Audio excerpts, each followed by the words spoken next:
नमस्कार. आम्ही सारे खवय्याच्या या भागात सर्व रसिकांचं मी अतिशय मनापासून स्वागत करतो. मंडळी, जगात एक गोष्ट कायमस्वरूपी असते. कुठली माहिती का? भूक. सोपं उत्तर आहे की नाही, पण भूक सुद्धा वेगवेगळ्या प्रकारची असू शकते. म्हणजे कोणाला अशी भूक लागलेली असते, कोणाला बौद्धिक भूक लागलेली असते, वेगवेगळे प्रकार असते त्यात.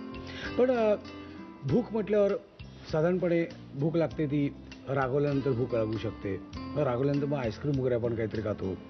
खूप आनंद झाला तरी भूक लागू शकते.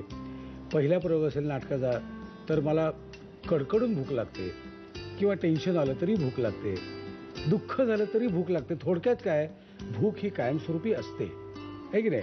आणि माझं असं तत्व आहे की भूक लागलं की आपण काही उगाच मनाला ताण द्यायचं नाही, लगेच खाऊन घ्यायचं. म्हणजे बरं वाटतं, शांत होतं, डोकं शांत होतं, वादविवाद होत नाहीत, हो की नाही. तर माझी ही भूक शमवण्यासाठी माझ्या एका मैत्रिणीला इथे आमंत्रण दिलेलं आहे. आपण तिचं स्वागत करूया. नमस्कार.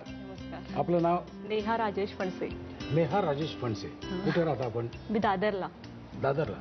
आणि घरी कोण कोण आहे? सासूबाई, मुलगी आणि मिस्टर. मग मला एक सांगा की आपण जरा शाळेत जाऊया तुमच्या, म्हणजे हो चालेल. तुमच्या शाळेत जाऊया. शाळेत जाताना डबा घेऊन जाता, म्हणजे आता तुमची मुलगी सुद्धा डबा देते. हो हो. तर तुमच्या डब्यातले पदार्थ आणि आज तिच्या डब्यात असलेले पदार्थ यात फरक काय आहे? खूप फरक आहे. काय फरक आहे? कारण आमच्या लहानपणी माझी स्वतःची आई नोकरी करत होती, त्याच्यामुळे तसा म्हणजे तिला वेगवेगळे पदार्थ करायला एवढा वेळ नव्हता. आणि आम्हाला पण पोळी भाजी आवडायची. म्हणजे आम्ही सुद्धा जरी खूप मैत्रिणी असलो तरी पोळी भाजीच आणायचो आणि ते शेअर करायचो. पण प्रत्येकाच्या त्या डब्यातली चव वेगळी असायची, त्याच्यामुळे ते छान लागायचं. म्हणजे बाकी आम्ही आज रोज रात्री विचारावं लागतं की उद्या कोणता पदार्थ हवाय, आणि मग ते त्या ऑर्डरनी करावं लागतं. आणि खूपच डिफरन्स आहे. म्हणजे अजिबात पोळी भाजी नेत नाही डब्यात, वेगवेगळं काहीतरी लागतं. रोज वेगवेगळं. काय तुम्ही? काही मग सँडविच चालतं, कधी भेळ चालते, कधी पण मी साधारण पौष्टिक असं बघते की सँडविच मध्ये पण कसं सॅलड असतं, त्याच्यामुळे शक्यतो जेवढं पौष्टिक करता येईल तेवढं मी देते. ठीक आहे. आता तुमच्या आवडीने मला कळलेलं आहे. आता तुम्ही काय बनवणार हे आता मला नंतर सांगणारच तुम्ही, पण प्रत्यक्ष आधी आपण किचन मध्ये जाऊ. हो. ओके.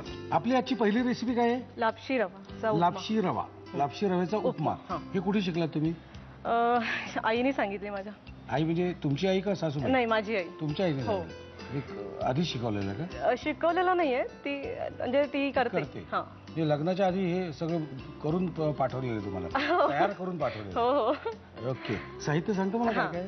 टोमॅटो, लापशी रवा उकडून घेतलेला आहे, कांदा, थोड्याशा मिक्स भाज्या आहेत, खोबरं, कोथिंबीर, मटार, आलं बारीक चिरून, हिंग, मोहरी, जिरं, कढीपत्ता, लाल मिरची, साधी आपली हिरवी मिरची, साखर आणि मीठ. ओके. हे काय केलं एक्झॅक्टली तुम्ही? लापशी रवा म्हणून बाजारात मिळतो. तो 3 पट पाण्यात उकडवायचा कुकरमध्ये. बरं. आणि रेडी होतो. शक्यतो काय मुलांसाठी पण चांगला आहे आणि सिनियर सिटीजन, म्हणजे काय पचायला हलका आहे आणि खूप कडक नाही, म्हणता ना, मऊसर होतो. आणि रोजचा नेहमीचा उपमा कंटाळा आलेला असतो, म्हणून जरा व्हरायटी. बाकी काय? बरं. ओके. साहित्य बघितलेलं. आता आपण जाऊया प्रत्यक्ष कृतीकडे. काय करायची कृती? नेहमीप्रमाणे फोडणी. हिंग, जिरं, पहिले थोडं आलं,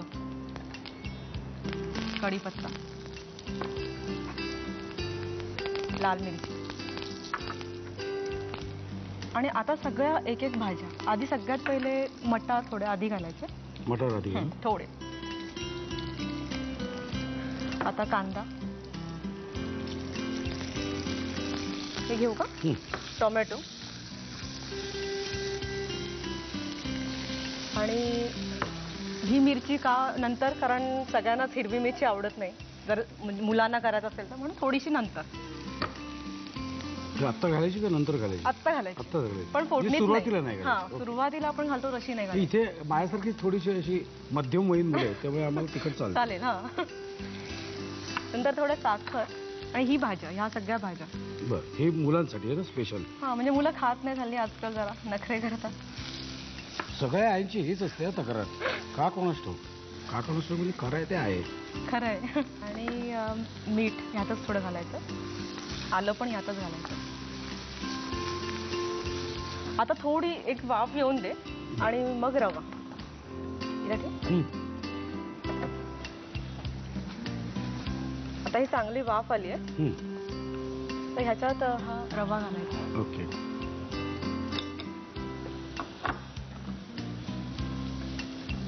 आता एकदा परत वाफ आणायची. बर. एकदाच. हा जस्ट एकदा वाफ काढली की खोबरं कोथिंबीर घालून पाहिजे. आता फक्त जस्ट कोथिंबीर आणि खोबरं झालं की झालं. First class. डन. आणि पटकन जास्त वेळ पण लागत नाही.